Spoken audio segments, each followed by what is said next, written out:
Just to give you all a heads up, when I first started this series, I didn't know if it would take off, I didn't know anything about what I was doing, yada yada, so my episode 1 was very subpar, and ever since my series started doing well and I feel like my quality's come a long way, I felt like I could really do so much better in that episode. So what you're about to see is a remastered version of my episode 1. I've also reorganized the call order. But you're going to have pictures now as well to go along with the video, and you will have text for the 911 calls as well as the text when I'm speaking. So if some of you have deja vu, like, haven't I seen this? Yeah, you might have, but now there's a bit more to it. And as per usual, this video might be disturbing to some viewers. Viewer discretion is advised.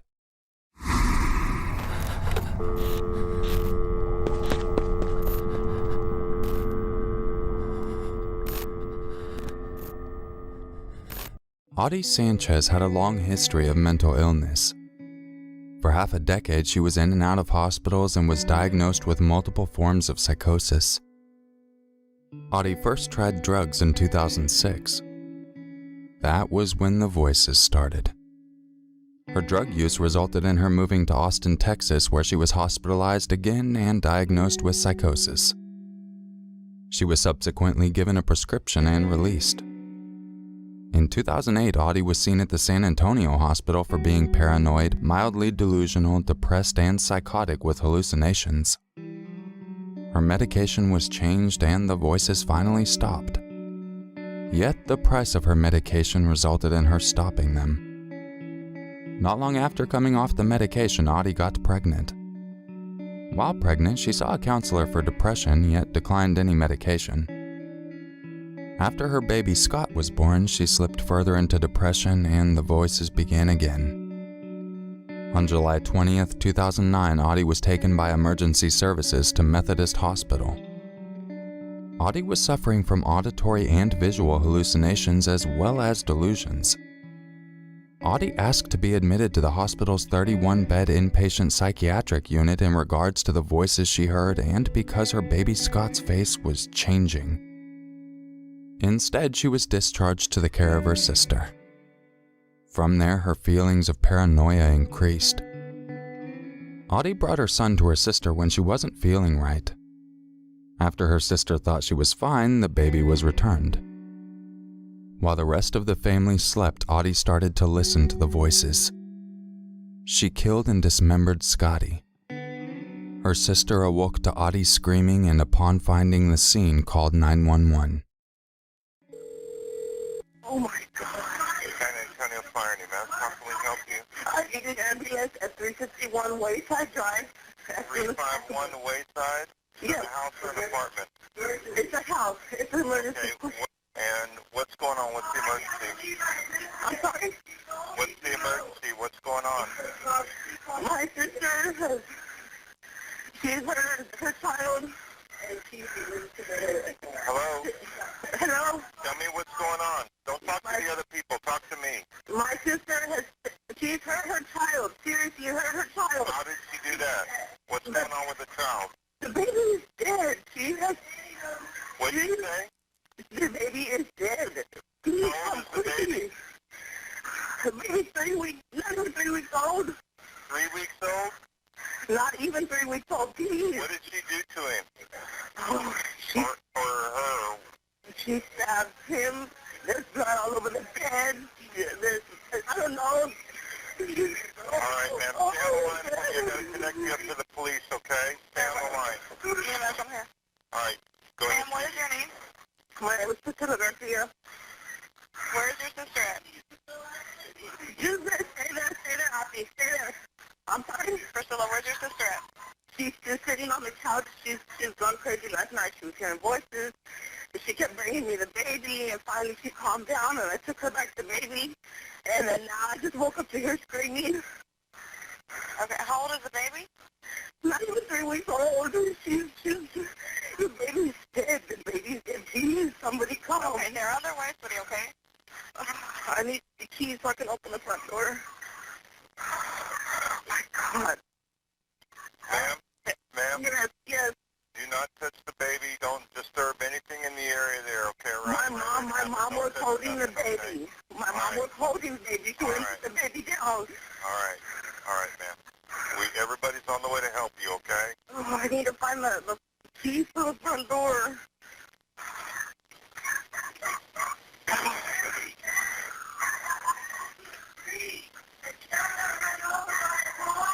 No, Auntie, nobody's there. It's okay, baby. Just stay right there. Is that your sister? Yes.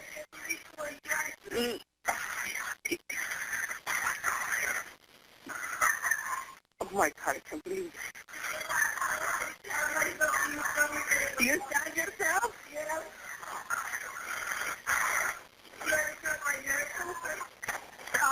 Sister, I told you to come to me. You told me that you died. I'm not dead, Auntie. I'm standing right here talking to you. Priscilla. Yes. Where did she stab herself?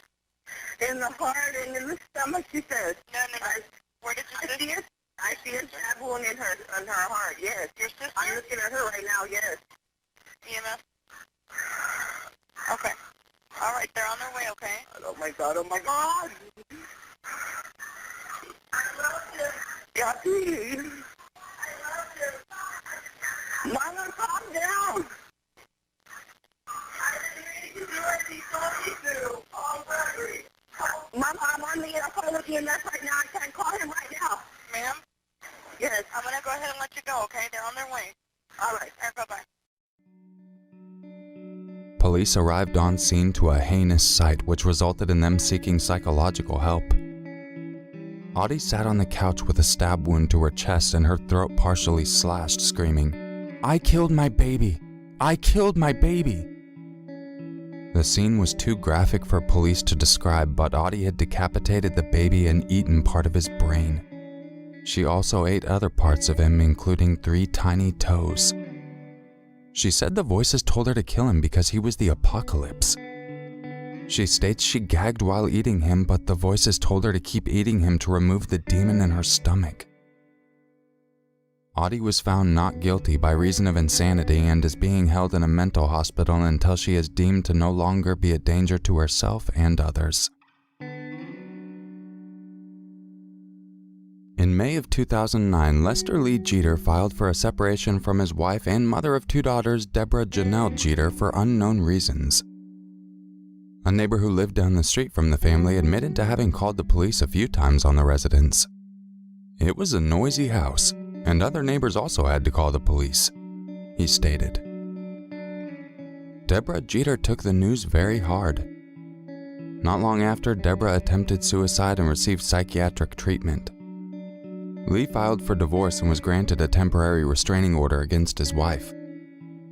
Lee wrote to the court revealing that his wife had attempted suicide with the children in the home and was under the care and observation at DePaul Center on a mental health warrant. He expressed concerns. "She may be released within a few days, and I'm concerned about her possible actions regarding the children." Lee's request was held for the duration of his wife's hospital care, but the day before Deborah visited her 2 children, the judge decided to lift the restraining order against her. Lee says he agreed with the judge, claiming that Deborah had shown no resentment towards her children, nor had she ever put them in harm's way.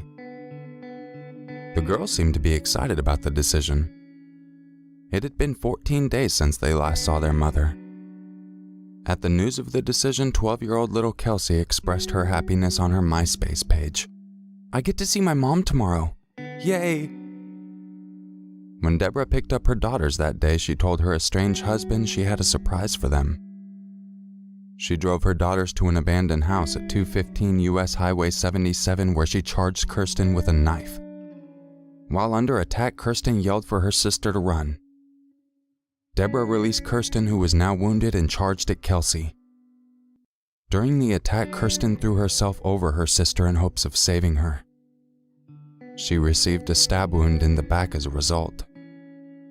Once Deborah had concluded attacking her own children, she picked up her phone and dialed 911. Hill County 911, what's your emergency? I just killed my children. Excuse me? I just killed my children. Where are you? I'm in the abandoned house on Highway 77 right after you go underneath the highway. One of them's still alive. Hurry. under what highway? You're on Highway 77 where? I'm on Highway 77 right after you go under 35, going towards Milford. Get an ambulance out here to save the one that didn't die. Come on. Hurry up. What's your name? Bitch, call them. Have you already called them? Yes, ma'am, I have. Okay. I need your name. I don't want to say your name.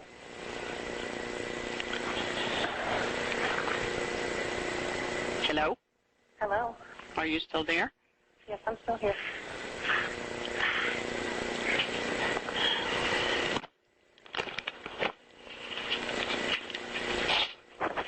77 toward Milford. Right after you cross under the bridge, she's telling me she's killed her children.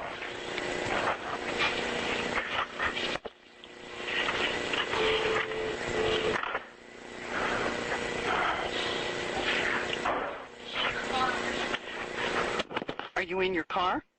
No, I'm not in my car. I'm in the house walking around. And one of them's still alive for real. She's asking to be saved, and I couldn't handle that. And so now She's in an abandoned house at that it's been a location. long time. She might already die because she's bled out a lot. And hold on. What, baby? 77 is Stay still. What did you say? I want to call 911. She said, please say to her. Okay. Well, we've got people en route. Get an ambulance because one of them's still alive, she said. Can you tell me what happened? Ma'am? Hello? Ma'am? Can you tell me what happened? I can't get the door open. You can't get what door open, darling? The front door, so y'all can come in when y'all get here. Why won't it open? I don't know. Hold on.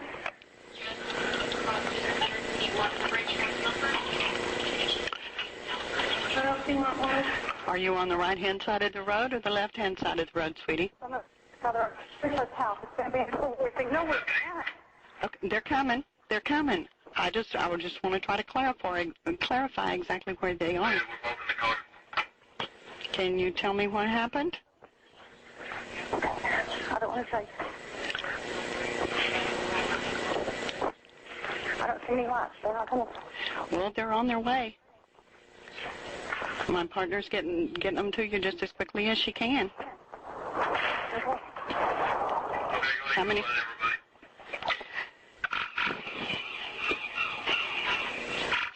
How many children do you have? Huh? Two. Two? One of them is dead. She's dead, but the other one, she wants to be saved, and she needs to be saved, and I don't see any lights. Tell them to get the fuck out here. Honey, they're coming. They're coming.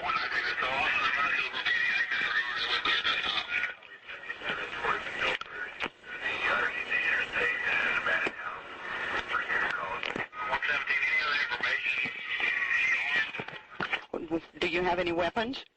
I do. I have a knife. She has a knife. Should I throw it away?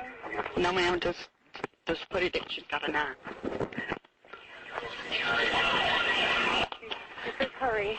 Okay, tell her we're on our way. She won't give me. Can you not tell me what your name is? Well, Huh? hold on. What's your name, darling? I'm not telling you my name. I'm trying to lock the door. How old are your children? Hold on. You see that? Okay, okay. That's it. Hurry up. Honey, they are coming. They're on their way. You should be hearing lights and sirens. Seeing lights and hearing sirens. Going on, I'm going to be with you if everything we have to see it.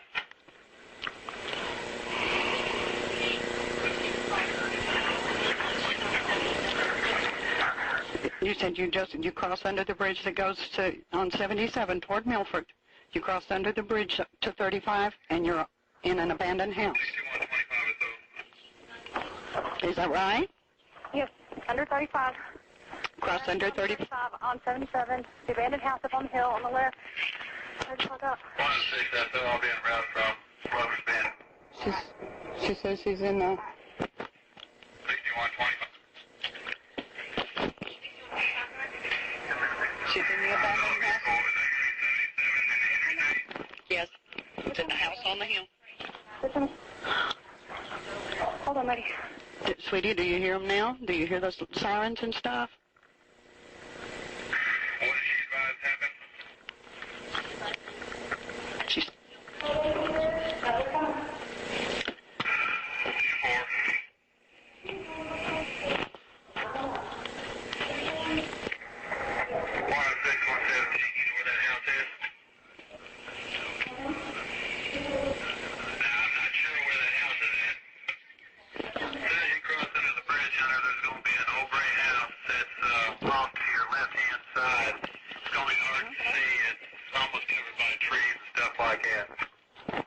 Are you there?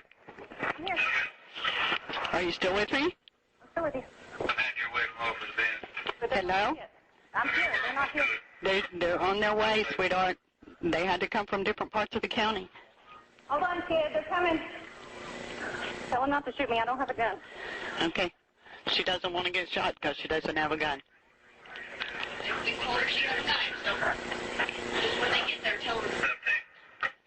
Okay. When they get there, I want you to lay the knife down out. When you get the door open, I want you to lay the knife down so they can see that you don't have any weapons. Okay.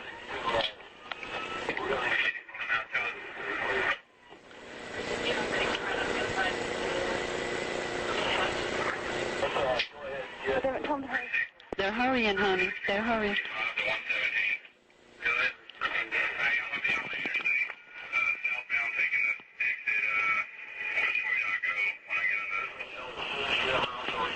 Okay.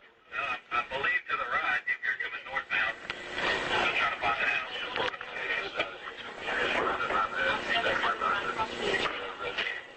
Oh my God, she's dead. Oh my God. How old are the children? I'm not telling you. She wants you to hurry. Honey, they are coming. They're coming as fast as they can. They're trying to be sure. Do you see them? They're coming. Do you see them? Do you see them? No, from her they're coming. Hold on. The one dog thing, back off in the tree. Yes, we're coming. I see something. Can you see the lights? No, I see something down at the end of the road. I see car lights, but not fire lights, not police lights. She Cars says at the end of the driveway. She says they're at, she I can hear see. sirens. I hear them. Okay.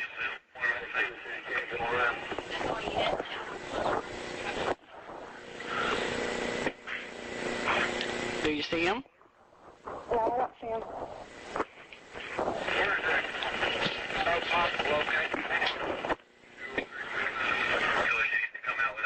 But I hear them. Okay, you There's need to. people coming up the driveway. I know, I understand that. I want. Driveway with my hands up. She stayed. By the house, both hands up, except for one, because I'm on the phone. They're coming. She's got her hands up except for the fact that the one that she's on the phone with. So she's out in the yard. She says she's out in the yard beside the house. Okay, goodbye. I see them. They're right here. Goodbye. All right, bye. Deborah pleaded guilty to capital murder and attempted capital murder and was sentenced to life in prison without parole on May 27, 2010, in a plea deal that saved her from a death sentence and saved her surviving daughter from having to testify. Kirsten's selflessness barely saved Kelsey's life. Before being transferred, she met with her estranged husband and surviving child. He said that she told him she hated him, but that she was very sorry for everything that happened. He said his daughter shared a few lighthearted moments with her mother during which they talked and laughed. Deborah stated that the reason she attacked Kirsten and her younger sister Kelsey was that she was heartbroken over the couple's separation and subsequent child custody dispute. She believed they all felt the same way, so she wanted to take away all of their pain. 25-year-old Beatriz Santora Silva breaks up with 31-year-old Daniel Sanchez on Thanksgiving 2012 after a physical fight. December 15, 2012. Daniel and his ex-girlfriend Beatriz meet up to talk about Daniel paying her back for a loan she'd given him. That ends up in a physical fight and the police being called, with Beatriz saying that she was also being held against her will. The following day, on December 16, 2012, Daniel is arrested. December 17, 2012. At 10 p.m. the day after being arrested, Daniel is released on bond and Beatriz is notified of his release. She is offered additional police protection, which she declines. The police advised her to go stay somewhere else since he knows where she is staying. She decides to stay where she is, at her sister and brother-in-law's house. December 18th, 2012. 6 hours after his release, at 4 a.m., Daniel shoots out the locks on the back door and enters the property. 911, what's the address of the emergency? 11464. I need you to say the address. I can't understand you. 11464 Hot Springs. Okay, repeat the address one more time to make sure I have it right. No.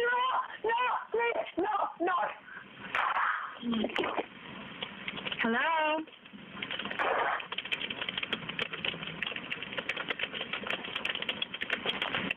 Hello?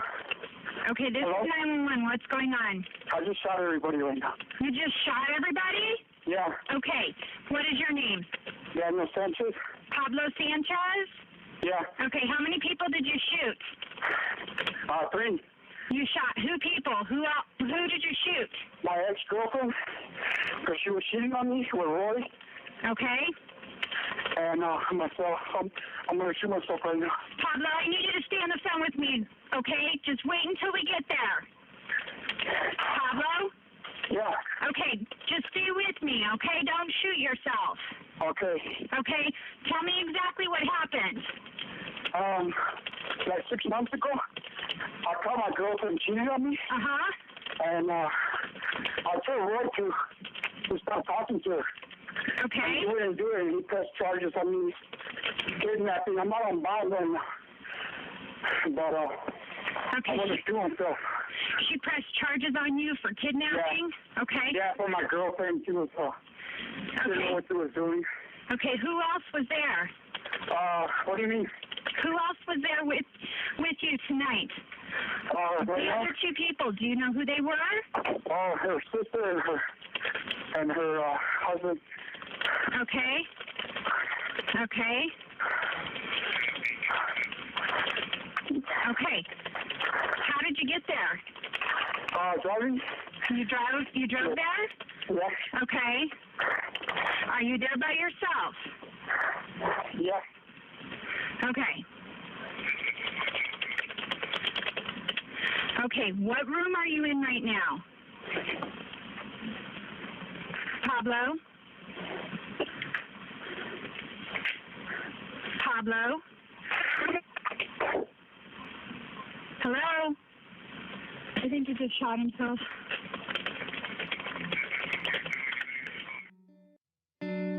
Daniel Sanchez shot and killed his ex-girlfriend Beatriz Centora Silva, who had been staying with her sister and brother-in-law at their home. Daniel also shot and killed the couple, Maria Centora Silva, age 22, and Max Aguero Jada, age 32, before turning the gun on himself and pulling the trigger. A neighbor heard the sounds of what she thought was a cat in her trash can. After moving several bags, she spotted a baby. Being too short to safely retrieve the newborn, she went to her neighbor for help. The neighbor, Robert Englert, was able to safely remove the baby from the trash can. The woman immediately pulled out her phone and dialed 911. 911, what's the address of the emergency? Yeah, there's a baby in our garbage can. And I thought it was a cat. I was outside just a minute ago, and I got my mother-in-law to come out, and we lifted the trash bags off, and there's a baby in the garbage can. Is it alive? Yes, Okay. Is it breathing? I think so, because he sounds like a cat in distress. And I don't know how to get him out. Neither one of us are tall enough, and if we tip it, the trash is going to go over on top of him. Okay, just stay on the phone with me. No, we're going to want to send medical. Oh, my gosh. Okay, just stay on the phone with me. I'm getting some help on the way. Are you with the baby now? My mother and I are both outside. Okay. I can't reach him. How old does the baby look? It looks newborn. I mean, it can't be more than, I don't know. Oh my gosh. Okay, we've got some help on the way. Just stay on the phone with me, okay? It's gotta be newborn. I don't know. He's in the trash. Okay. Is it awake? He's moving. I can't see that his eyes are open. His head looks a little bruised on one side. Okay. I don't even know if it's he, but I'm assuming. Is he bleeding? He's not bleeding, but I can see. Okay. Somebody buried him in our garbage because I was out taking the trash out yesterday, too. We don't have very much in there. But they put him underneath, and I thought he was a cat. I was out here earlier, and I thought there was a cat in our bushes. We've got some help on the way. I'm sending the paramedics to help you now. Just stay on the line. I'll tell you exactly what to do next. I can't reach him because I'm not tall enough. Okay. Can you see if he's breathing? He is breathing, and he's making noises. Okay. And there's still the cord on there, so he's got to be newborn. He's still got an umbilical on his belly button. Okay. Just stay on the phone with me. I'm going to get us through to the Unified Police Department as well, okay? Okay. 911, what is the location of your emergency? I've got the caller on the line. She says somebody put a baby in her garbage can. The baby is still breathing. It's making noises. The cord is still attached, but she can't get it out of the garbage can. She's not tall enough. So we've got the medical on the way. Doing a great job. I want you to watch the baby closely, okay? Okay, we've got the neighbor over, and we're going to get him out of the garbage can. Okay. Crying, so he's breathing. Okay, have someone go get a blanket. We have a blanket. Okay, okay. If he becomes less awake and vomits, quickly turn him on his side. Okay, if he Is this a house or an apartment? It's a house. Turn him on his side. Why would they do that? And if he gets worse in any way, I want you to let me know immediately for further instructions, okay? Okay. Okay, you're doing great. You're doing great, okay? He's out of the garbage now. Okay, so is it a male? Is it a boy? We need to look. Buddy, are you a boy? It is a fresh baby. Okay. Oh, I'm afraid to move him. Okay, you know what? Just hold on to him and cradle him, okay? Is he awake? He's I don't know if his eyes are open, but he's crying, so. Okay, so his eyes are open. I'm on the phone with him now. His eyes are not open. Okay. He's brand new. They're sending the paramedics. There they are. Are they arriving now? I can hear sirens, so hopefully. Okay. Okay, just stay on the phone with me, all right? I'm here. You're doing great. And let me know if the baby, are you guys standing outside with the baby right now? Yes, our neighbor has him. Okay. Too far away from the house because I'm on a cordless stuff. Okay. Is he bleeding from the umbilical cord? There's no blood coming off the umbilical cord. Okay. It's long. I mean, whoever did it left a good 8 to 10 inches of umbilical. Okay. And there's no blood? There's no blood that I can see, and whoever it is covered him up with the trash. Okay. So we were in there for a while. Morning, I came out at 6 o'clock when my husband went to work, and I heard something that I thought was a cat in distress, and I couldn't find him because it was still dark.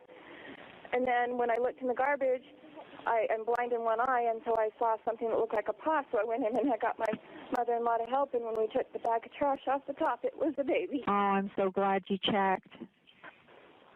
I'm glad you checked. You're doing a great job. Okay, they're here. They're with you right now? They're pulling up as we speak. Okay, just let me know when they're right with you, okay? Okay. I can't believe anybody would do this. I know. I'm going to hang up with you guys. All right, thanks.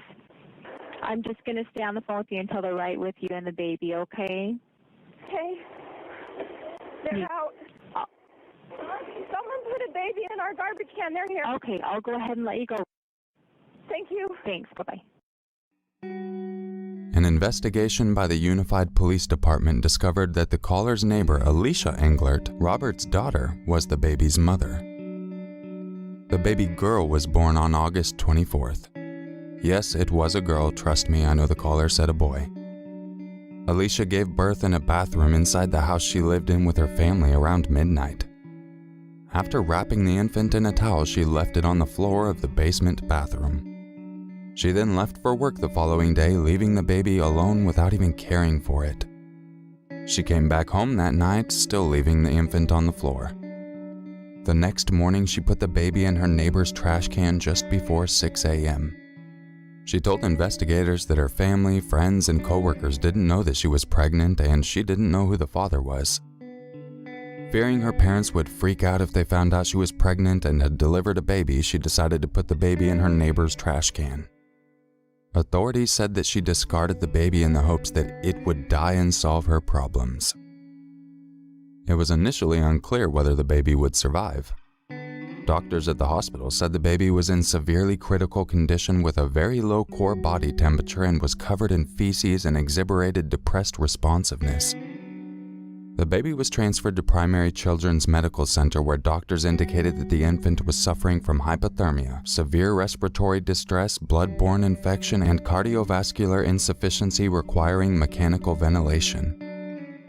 Thankfully, doctors were able to stabilize the baby's condition and she was discharged from the hospital after several days. Alicia was charged with the attempted murder of the infant. She was found mentally incompetent to face charges in February 2015. She has posted bail and been out ever since. She has also been going in and out of court to decide if she's mentally competent enough to stand trial, with her parents arguing that she didn't understand what was happening after she gave birth to the baby. They further claim that she was special needs and doesn't process things correctly. She was also granted a 90-minute goodbye visit with the baby, though it is said that the goodbye was mostly for the grandfather, who supposedly never even knew he had a granddaughter until the point they found her in a trash can, which oddly enough the neighbor came and got him to retrieve. Just imagine that, if he really didn't know he had a granddaughter, the first time he ever met her was pulling her out of a trash can. Sandra Harold was the proud owner of a chimpanzee named Travis, an animal actor who appeared on several TV shows and commercials. He was known for being well-behaved, save for a 2003 incident in which held up traffic after a pedestrian threw something at the car that went through a partially open window and struck Travis. Travis unbuckled his seatbelt, opened the car door, and chased the man, but did not catch him. Growing up around people, Travis had been socialized to humans since birth. A neighbor who once wrestled with Travis even said, "He listened better than my nephews." February 16, 2009. 55-year-old Charla Nash was visiting her friend Sandra at her home. Charla had been around Travis plenty of times, having been a friend and employee of Sandra at her towing company. Sandra's pet chimp, Travis, who was on medication for Lyme disease, grabs his owner's car keys and runs outside. Charla, wanting to help her friend get her pet back inside, grabs Travis's favorite toy, a Tickle Me Elmo. Travis attacked her immediately. 70-year-old Sandra attempted to stop the attack by hitting Travis with a shovel and stabbing him with a knife. This only made him angrier. Stand for 911, where's your emergency? This is Sandy. 231 Rock Rimmon Road. What's the problem? Send the police. Send the police. What's the problem there? The chimp killed my friend. What's the problem with your friend? Oh, please. What's the problem with your friend? I need to know. Send the police up with a gun. With a gun. Hurry Who up. has a gun? Please, hurry up. He's killing my girlfriend. What is the problem?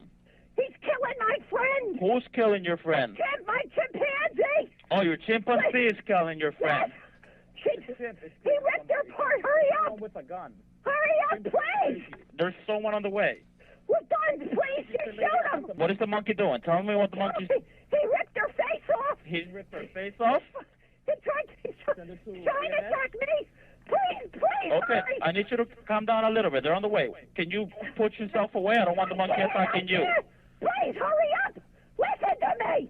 They're on the way, ma'am. Guns! They gotta shoot him, please! Please, hurry! Are you there with your friend? I need you to help your friend. Can you go help your friend? I can't! He tried to attack me now! Is he still there with your friend? Yes, Okay, so then back off. Then don't get any closer, okay? They're already on the way. please. If the monkey moves away from your friend, let me know, okay? So we can try to help your friend. No, I can't. She's dead. She's dead. Why are you saying that she's dead? She's dead. He ripped her apart. He ripped what apart? Her face? Everything. Oh, He ripped her apart? listen, I think I'm gonna pass out. No, just breathe, okay? I'm going to stay with you on the phone until they get there. Listen, please hurry. Please hurry. Oh my God. They gotta have their guns out. They gotta have their guns out. Listen to me. Oh my God. Is this your monkey or whose monkey Yes. is it? It's your monkey. No, it's mine. How do you know how big is he? How many pounds? 200 pounds. 400? 200. 200 pounds? Listen to me, please. Where are they? And he's a chimp, correct? Yes. Where are they? They're going your way. They're going as fast as they can your way, okay? Please go faster. Please, Dirk. Please. Is the monkey still by your friend, or can you get close to your friend? He's eating her. Please. God, no, please. Okay, I need you to calm down for me. I know it's hard, okay? I know it's hard. But they're going as fast as they can your way, okay? Oh, my God. Please hurry. They tell them they got to shoot him because I tried stabbing him and he's not, and it made him worse. Okay, Sandra. Have them shoot him. They will. Sandra, I already have the fire department close by, okay? So as soon as the police gets there, the fire department's going to move in, okay? The fire department can't move in yet, but as soon as the police officers show up... Please tell them.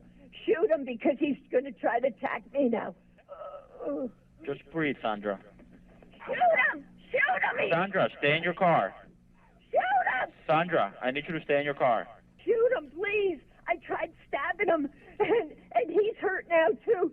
So he's going to attack anybody. I can't get out of this car. Lock your doors on your car and stay there with me. It don't matter. He will rip the doors wide Sandra, open. just do what I'm telling you to. Stay in the car. The police officers will handle it. Please tell him to shoot him. Please tell him to kill him, please. They did, Sandra. They're shooting at him already, okay? But he's not dead. I know. They will continue until he's dead, okay? I just need you to stay on the phone with me and breathe. He's not dead. He's not dead. He's not dead. Oh, God. Oh, God. Emergency medical services waited for police before approaching the house. When the police car arrived, Travis walked up to it, tried to open the locked passenger door, and smashed a side view mirror. He then went to the driver's door and opened it, at which point the officer shot him several times. Travis ran to the house where he was found dead next to his cage. Within the following 72 hours, Charla underwent more than 7 hours of surgery on her face and hands by 4 teams of surgeons. The hospital even provided counseling to its staff members who initially treated her due to the extraordinary nature of her wounds. She lost her hands, having every finger ripped off of them, nose, eyes, lips, and mid-face bone structure, and received significant brain tissue injuries. Doctors were able to reattach her jaw, but announced that she would be blind for life. Her injuries made her a possible candidate for an experimental face transplant surgery, and she received a donated face and hands. Though the hand transplant was initially successful, Charla developed pneumonia shortly after, and the doctors were forced to remove her newly transplanted hands due to the infection. Travis's head was tested for rabies. The results came back negative, though they did still show traces of Xanax prescribed to him for his Lyme disease. The vet that prescribed it was also investigated, because I guess you're not supposed to give Xanax to chimps. Who would have thought? In March 2009, an attorney for Charla Nash's family filed a $50 million lawsuit against Sandra Harold. Sandra passed away in May of 2010. Charla settled with Harold's estate and received approximately $4 million. I appreciate you guys checking out this video. I know some of you might have heard it, but hopefully the upgrade and the visuals and the calls as well will add something a little more. It's one of those things, like I said, when I first started the series, I didn't know if it would become a thing. In fact, the whole series tanked when it first started. I did episode 1 and it got like no views. So I stopped doing it for a while, went back to my normal thing, and then did episode 2 and they've slowly just started doing better. So I also know that episode 2 is really bad with the text being lined up with the 911 calls. That was my first video actually trying to get text for the 911 calls, but I'm not going to redo that one. The reason being is the gentleman featured in call number 2 with his leg amputated. He's actually commented on the video. I reached out to him before I published the video. But it turns out he met his fiancée through that video. They met through his comment he did. They've chatted a long time. Now they're engaged. I'm going to be invited to the wedding when they have it. I say it during my streams, but I don't tell a lot of people in an actual video. So now you guys have a little behind the scenes. Episode 2 actually got people engaged. Well, I would say it acted as the place where they met. I don't know. Either way, really cool behind the scenes. I will catch you guys in the next video. And just remember, it's always scarier if it's true.